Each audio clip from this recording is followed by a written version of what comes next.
Hello, everybody. Oh my gosh. Sometimes I just despise technology, but it looks like we're live. We're good to go. And welcome. Happy Monday. It feels like Monday. Okay, so today we're doing our full body workout of the month. And this workout I'm excited for because all you need is a mini band. I designed this workout to kind of show you that you don't need a ton of equipment to get a really good workout. You can get creative. You can just use simply a nice cheap mini band. They're not expensive at all.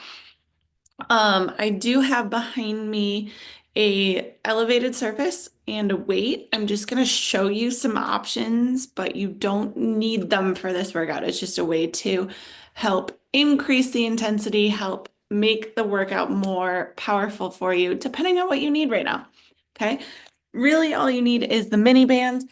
I'm also in my socks because we are gonna need to slide a little bit. I do have actual fitness sliders that I could use as well. Um, or towels work, paper plates on carpet work. Again, super easy to make this workout yours. I'm using socks on a slippery surface. It'll give me enough resistance. So those are just some other added things. But again, for the slip and slide, you don't actually need any additional equipment. It's helpful if you have it, but not necessary. We can always make things work with what we have. Okay, so first things first is you're gonna put that mini band just above your knees. Okay, you can use the fabric bands as well, which generally if I'm doing something above my knees, I like to use a little bit better just because they don't roll up and they don't get uncomfortable. But when we move to our arm movements, these are not as durable or functional for some of the exercises that we have coming later, okay? Um, Great for around the legs, not so great for that full body. So if you were going to be picking and you were only getting a set of mini bands and nothing else, I would go with a rubber set that has different resistance levels versus the fabric band.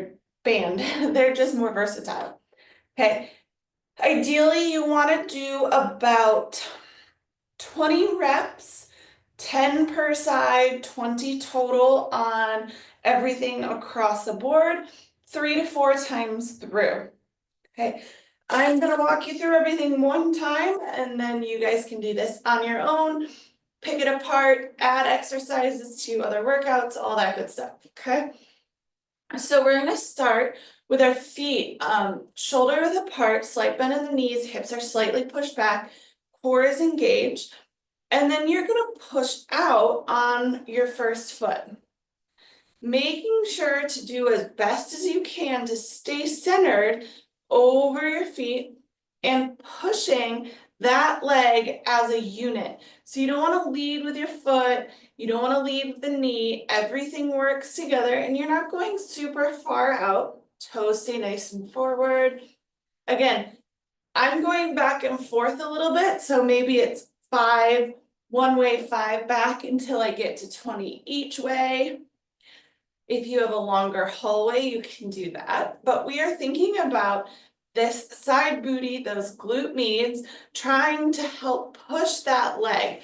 Again, making sure you're staying centered. So you don't want to slide with one foot this way. You don't want to lean, okay? You're really trying to keep the movement small enough and in control that you can stay over your feet and centered between the two.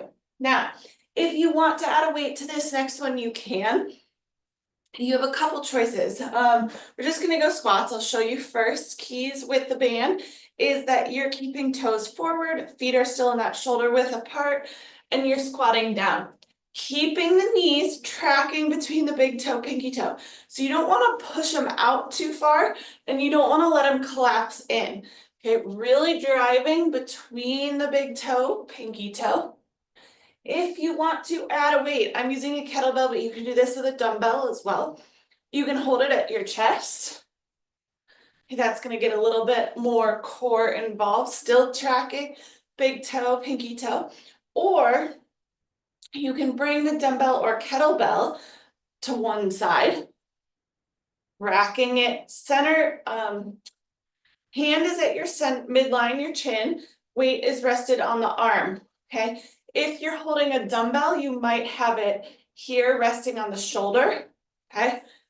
But load one side, make sure you switch and load the other side, okay? Or just hold one weight. So holding it on one side is going to be a little bit harder than holding one weight in the center. So just keep that in mind, okay? Now we're going to move the band down to our feet. I also designed this workout that if you go in this order, you're only putting the band on at your knees one time, and then it's actually coming down. Eventually it'll be in our hands. And then when you do the next round, you just put it on the one time. So it's not a lot of changeover back and forth between how the band is being used and held, okay? We're gonna come to hands and knees. Band is around the arches of my feet. Again, feet are gonna be about hip width apart. I'm going to have my shoulders over my wrists, hips over my knees, pushing away from the floor without rounding to make it happen. Okay, so really thinking about pushing through the armpit. Okay, and then finding that neutral pelvis, core is engaged. You're gonna come up into a bear plank. That means that your knees are gonna hover slightly over the floor, and then you're gonna step out, alternating feet, trying really hard to keep that good shape of knees coming back to under your hips, pushing through the floor as you go, getting good extension in that leg. Alternating sides, so you would do 10 each way or 20 total. However, whatever is easier for you to count. Now we're going to take the band completely off, bringing it to our hands. You can do this next move standing, kneeling, half kneeling, whatever feels good for you. I'm going to do it in a tall kneeling position. You're going to take the band in one hand, and you are going to hold it at your chest, at the middle of your body. Then the other hand is going to loop into it, palm down or pinky finger down. Okay, whichever feels the most comfortable for you. And then you're going to extend that arm straight beside you. So if we're looking from the side, my ribs are over my hips. I'm pressing and squeezing this upper arm as I come to straight. Notice I'm not moving my whole arm. I'm just extending from the elbow. Okay, so I do like pinky down when you're here. And then as you come into more of a natural arm hold. You just kind of run into sometimes the band might slip. So depending on how that feels for you. Okay, and then making sure to do both sides, 10 each. This one you will not alternate, you just do one side at a time. Okay, the higher you hold the band, the harder it's going to be. You can get different resistance bands. So you see I have green, blue, black. Black is the hardest, and it works down from there. So you can change that resistance, or again, just hold it higher up.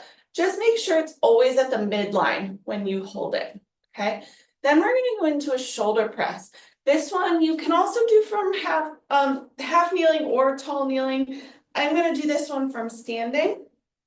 Band is gonna go around your wrists, and you are gonna pull open on the band.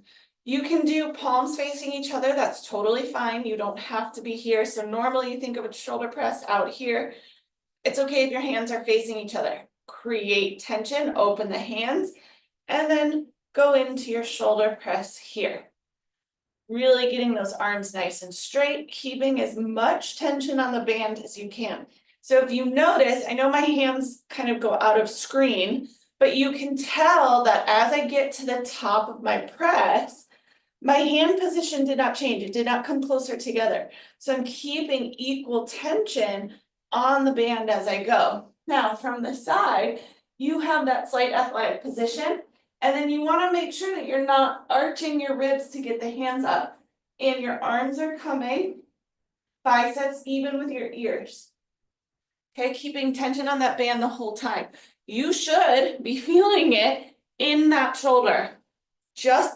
Even if you just were to hold the band like this, you would start to feel some tension in your shoulders. Okay, it's a little bit different than the tension you feel with a weight on doing shoulder press. Gives you something new, something else to work with, okay? And then lastly, we're gonna go into a renegade row. So you have two options with the renegade row. The first is you can hold the band with both hands, or the second I will show you, but you can put it under, you can anchor it under whatever surface you're using.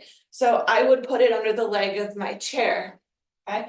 The first one is going to look like one hand on the band and the chair. You're gonna come into a plank position. Now, my right hand is gonna be my rowing hand to start. So I'm actually going to be pulling with this right hand. So you don't want your hand on the band. The wider your feet are, a little bit easier this will be, because the goal is as you row, not to let the hips rotate. Okay, so, and then keeping that butt down. So as we do it here, okay, you're thinking elbow, back. Okay, you're kind of making that C curve from the chair, pulling the band back. Now, if we are to use the leg of the chair, and this is also going to depend on the resistance level of your band. So if you're using a lighter resistance, this might be too much because the stretch will be a lot. If you're using the lighter resistance, this might be better than holding it with your hand. Okay? And then you're rowing here. Same idea, keeping those hips stable, thinking about hand making a C as it comes towards those hips.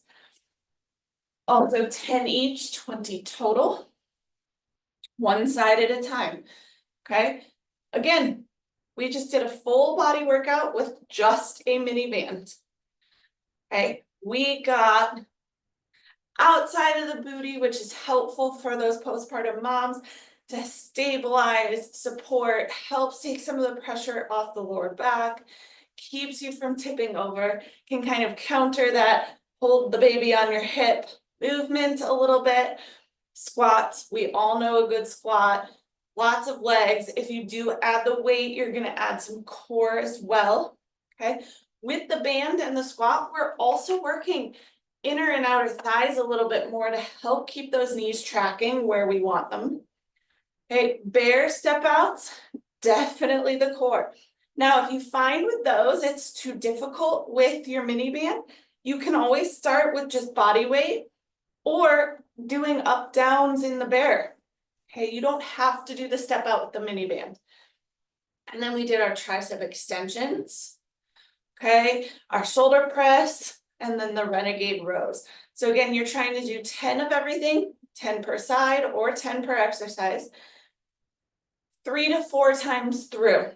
Okay, another great thing to do is just add these movements in pieces throughout the day. So maybe you have the mini band in your pocket and you just whip it out whenever you get a chance, and you can do some tricep extensions or shoulder press, whatever it might be. Maybe you throw 1 or 2 of these exercises at the end of a workout just to add some variety and spice.